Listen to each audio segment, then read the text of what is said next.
107.5 WBLS, your number one source for R&B. What's going on? It's 107.5 WBLS TV, of course, with me, Deja Vu. And in the studio, we have this guy who had a couple, 2-3 hits, been in a couple movies or something.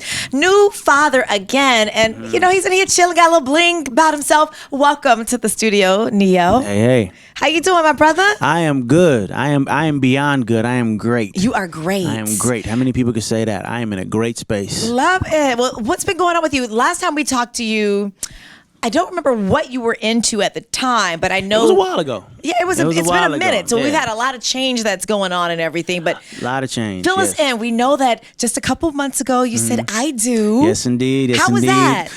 It was fantastic, man. It was a beautiful ceremony. You know, my mom was there, my sister was there. All the people that I genuinely care about. Well, not everybody. Because I didn't get my.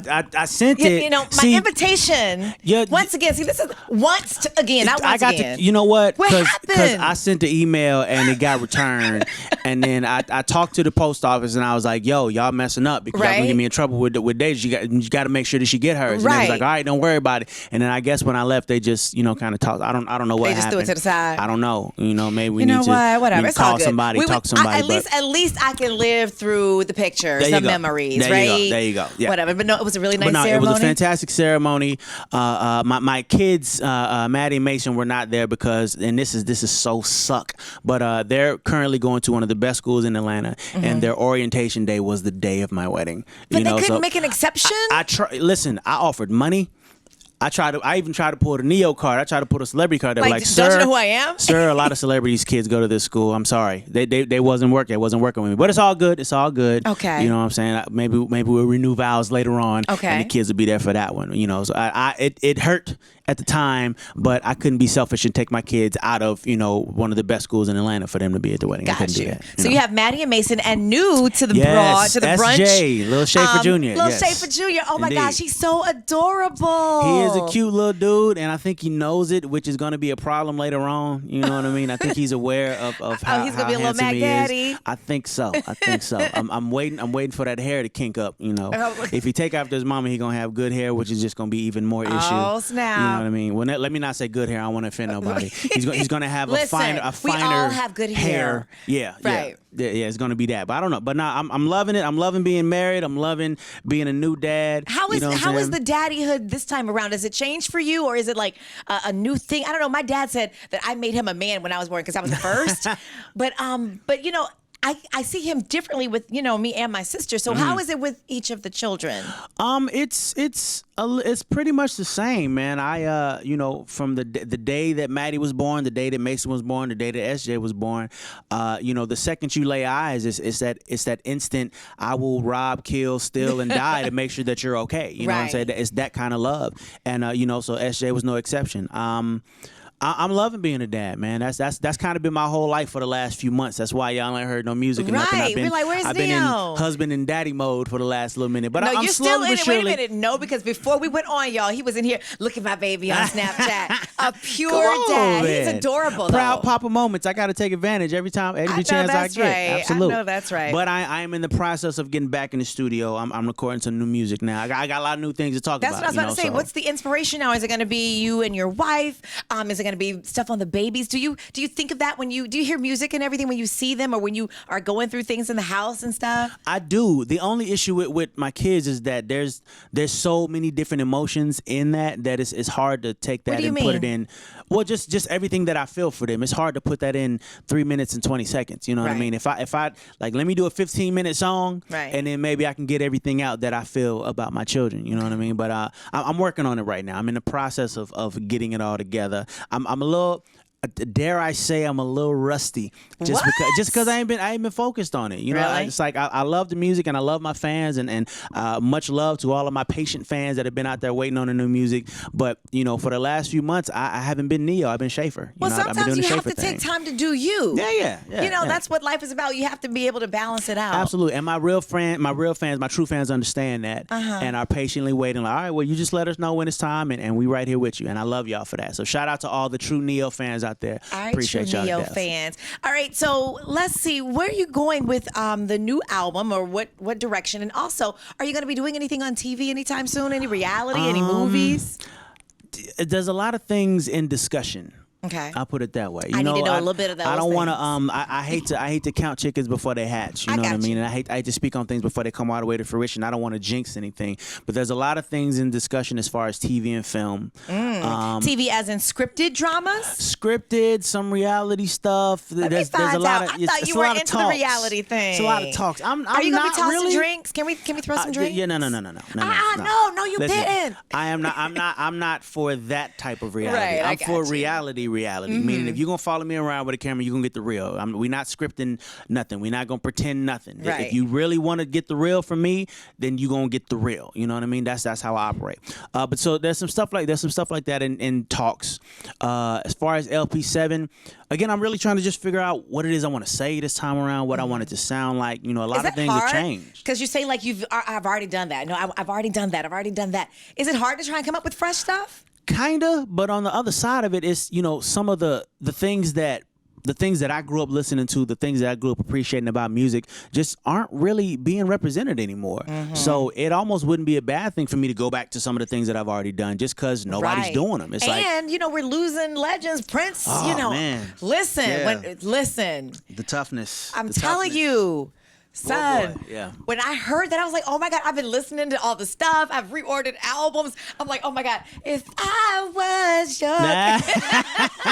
Yeah, come on, Neil, let's sing. What's your favorite Prince song? I got to go with you. Come on. My favorite Prince song. My favorite Prince song was not one of the popular Prince songs. Really? It was off the Graffiti Bridge soundtrack. It's a song called Joy and Repetition. Oh, it's kind of way back. It's kind of like a 6-minute just rant. You know what I mean? Of course, with the big guitar solo on the end. It's just one of them vibe records. That's my personal favorite. But as far as the more popular Prince records, let me see. Anything from Purple Rain fits the bill. Of course. Anything from there fits the bill. Let me see. Diamonds and Pearls was a good one. Yeah, it's a really that good was a one. nice one. Man, I don't even want to sit here and waste all of our time going over every Prince song that I think is amazing, because every song is amazing for one reason or another. He put out so many albums. Who knew? And the influence was crazy like that too. But do you see yourself being influenced, or the younger people who are coming up being influenced by your music and your style? Because I hear a lot of these younger R&B guys coming out. And remember when Homeboy Jonas kid, I could have sworn that was you. I was like, why are you biting on Neo style? Like, seriously. That's absolute compliment in that. I mean, it is a compliment, but at the same time, kind of like, did you feel a certain kind of way? I didn't. I really and truly didn't. You know, they say that's the highest form of flattery. Highest form of flattery. Right. And in the realm of that, I literally felt that. I was flattered that, you know, my sound and my vibe or whatever was so influential in regard to that song, because I won't say that his whole project didn't sound like me. Right. It wasn't that. But He just definitely, that one particular one. Yeah, he definitely had his own thing, but you know, that one sounded like I even listened to it like, yeah, that sounded like something I would have did. Yeah. Okay. Were people calling you?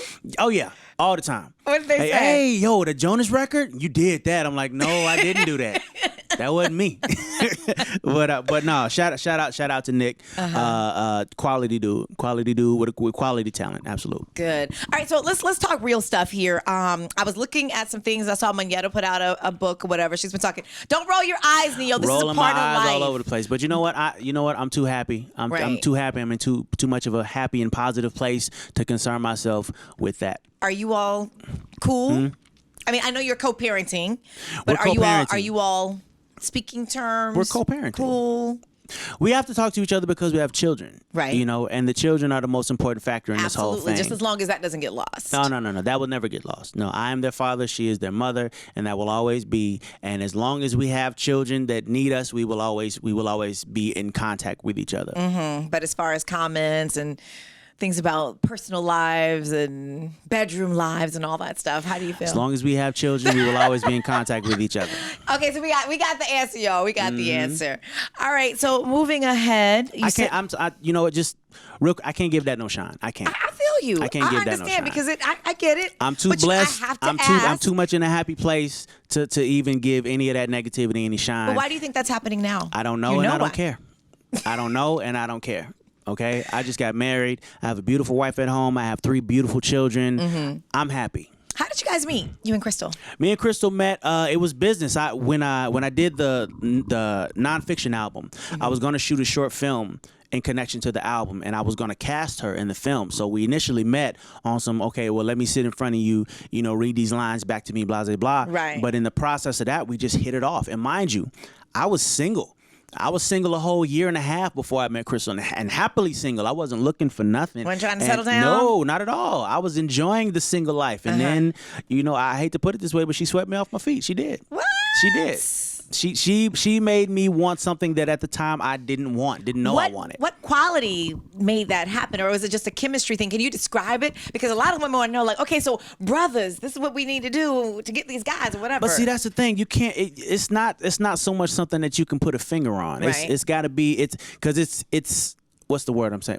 It's situational. It's circumstance and situation by situation. Every guy is not going to need the same thing from every woman. Right. So you can't say, oh, if you want to find a good man to keep a good man, you got to be this, or you got to do that, or you got to look like this, or you got to talk like that. Like, it's going to be different with every guy. Like, we're very simple creatures, but at the same time, we don't all want the same thing. We're not all in the same place mentally. We're not all in the same place spiritually and emotionally. It's hard for me to put an exact finger on what it is that Crystal Renee Smith. Look at her. Look, it's hard to put a finger on exactly what it is that she did, but whatever it was, it worked. And I'm happy, and she's happy, and we're going to be happy for a long time, and that's what it is. Are we talking any more kids anytime soon? I know baby Schaefer just got here. 3 weeks ago. I'm just asking. Y'all been set for years. I'm just wondering. No, we've talked about it, but pregnancy is a beautiful thing, but it's not an easy thing. How was that? It was not easy. It was hard, mainly because I was still kind of doing a lot of traveling and moving around, and making the moves that I got to make sure that my kids can eat. Absolutely. So it was a little difficult in that, but she handled it like a champ, and little SJ is here, and we happy. Love it. All right, so charity stuff. I know you do a lot of charity things. Indeed. Give us some information about what's happening with Compound and all that. Compound Foundation is still very much up and running. We're making some changes. When it comes to philanthropy, you get a lot of people that do a lot of talking, but not a lot of walking, if you know what I mean. So we're just, making sure that we have the right people in place. And it's for foster children? Foster kids, just child welfare in general. That's kids in foster care, that's kids in group homes. Some of the problems, some of the issues that we're tackling and trying to find resolutions for is, when kids age out of foster care. Once they turn 17, 18, they basically get the boot and say, all right, have a nice life. I've heard that. And it's like, but in the process of, bouncing from house to house or whatever it is that you're going through, you don't learn how to apply for a job or balance a budget or just the things that you need to just live life. You might not get those things behind just moving around so much. So that's what we have, programs within our foundation where we help kids just learn these life skills that you need. There's things like that. There's a whole disciplining versus medicating. There's that issue where, a lot of people feel like, okay, well, this kid has disciplinary issues. Well, of course he has disciplinary issues. You would have disciplinary issues, too, if they took your mom and dad and your brother and your sister away from you and put you with a bunch of strangers. Of course, you would have disciplinary issues. That doesn't mean medicate this child to where they can barely keep their eyes open. That's not the answer. No, the answer is disciplining. The answer is being a real parent. You know what I'm saying? It's talking to this child. It's doing what you got to do to make sure this child is listening and doing what it is that they're supposed to do, not popping a pill in his mouth and throwing him in the corner. Where does this passion come from for you for this particular initiative? Initially, it came from my manager and business partner, Tango Renell Hay. I call him Tango. His name is Renell Hay. He brought it to my attention because when I first started, really seeing some kind of money from this, I wanted to give back, and I needed a cause, and I just didn't have a cause right off the top of my brain that I wanted to do anything for. So he brought to my attention, child welfare and just the way that the system is working but needs work. he brought it to my attention. So once, we went and sat at some group homes and just, on some fly on the wall, let's just see how things are operated here, how things are done here. And what we found was, in a lot of cases, not all cases, but in a lot of cases, there's housing, there's food and all of that, but there's no inspiration to be anything other than a kid from a group home. No inspiration to be anything other than a foster kid. And, they get that stamp of disapproval behind things that were out of their control. It's not like this child asked to be a foster kid. It just happened that way. So whatever the case may be, our thing is about inspiring these kids to be more than just that, more than just anything. Inspiring these kids to just letting these kids know that where you come from and where you wind up don't have to have anything to do with each other. Amen. You can become president of the United States and maybe you didn't grow up with your regular mom or whatever the case may be. That doesn't matter. It's the things that you learn on the way up, and that's where we come in. I love it. How can people get involved and maybe donate or maybe volunteer or whatever with what you guys are doing? Well, we got compoundfoundation.org. You can check out the website, or my website, neilthegentleman.com. There's a direct link to compoundfoundation.org, and everything's on there from information about becoming a foster parent. If you want to make a donation, we have a few different programs that we do throughout the year. Our giving tour that we do every Christmas. If you want to donate, if you want to volunteer, it's all there. It's all there for you. All right, and you're in the New York City area for a reason. There's a show indeed, coming up. Yes, indeed. Grammy what kind Park. of stuff we gonna be doing with this Grammy Park theme? Yeah, man. Grammy Park. Now, I need everybody to know that it's not just today. Okay, it's from the 5th to the 8th, and I think it's how many shows is it? I think it might be 4 shows. It's 4 shows. 4 shows from the 5th to the 8th. Today is me and Jasmine Sullivan at King's Theater. I'm excited about this. It's like the first annual, so nice. Being the first of anything is always a good thing. So I'm happy. I'm gonna get on stage. How many times you changing clothes? I'm not gonna make it that type of show. You know what I'm saying? It ain't so much gonna be about, did you see the suit he put on in the second half? No. We gonna rock out with the music. This is gonna be a celebration of music, a celebration of what I like to call real music, whereas real melodies, real harmonies, real instruments. You know what I mean? No disrespect to anybody doing it the way they do it, but for me personally, I needed this show. I needed something that represented and that showed appreciation to just the way that it's been done from the beginning of time, because it ain't nothing wrong with it. It's still good. Absolutely. It's still good and it still works. Melodies and lyrics that mean something to you. That's what we're celebrating with this. So we're going from the first album on into the future, whatever that may be. That's what we're doing with it. Well, don't forget, I'm available to be a lyricist, to be a background. You know what? You got to get your email together, because I've been trying to get a hold of you. But every time I send you an email, that's why I love her. That was Neo, listen. They said your gift will make room for you. I'm gonna make sure that they leave you with a number where you can get a hold of me. I'm gonna make sure that they leave you with that. No, I don't trust you. I was looking for my invitations. Haven't seen you in a minute. I'm gonna be front and I'm gonna be backstage. Hey, Miss Int, just bring me out during that part, and I can sing it. I'll make sure that they give you a microphone. Sexy love is the things you do. No. Oh, man. See, whatever. Anyway, Neo, thank you for stopping by. Always Appreciate a pleasure to have this guy in the studio. How can we get you social media-wise? Social media. Okay, let me see. The Instagram is just at Neo. The Twitter is at Neo Compound. The Snapchat is, I think it's Neo 1979. That's the year I was born. I'm old as hell. Neo 1979 is the Snapchat. I don't snap much, but I'm working on it. I'm getting better at it. I'm just not good at talking to myself, to other people, to myself. I'm just not good at that. It's fun, like the Facebook Live stuff and the Periscope stuff. It is a lot of fun, and I'm getting more into it. I just gotta. Yeah, I'm getting more into it. More into it. Well, thank you for stopping by, Neo. Absolutely. Take care of that baby. Tell Crystal we said hi. Absolutely. And we'll be looking for something new from you. Very soon. Very soon. Very soon. You heard it here first. Very soon. Deja will not be featured on any of these. He's such a hater. Such a hater. It's not gonna. I'm sorry. Whatever. It's WBLS, baby.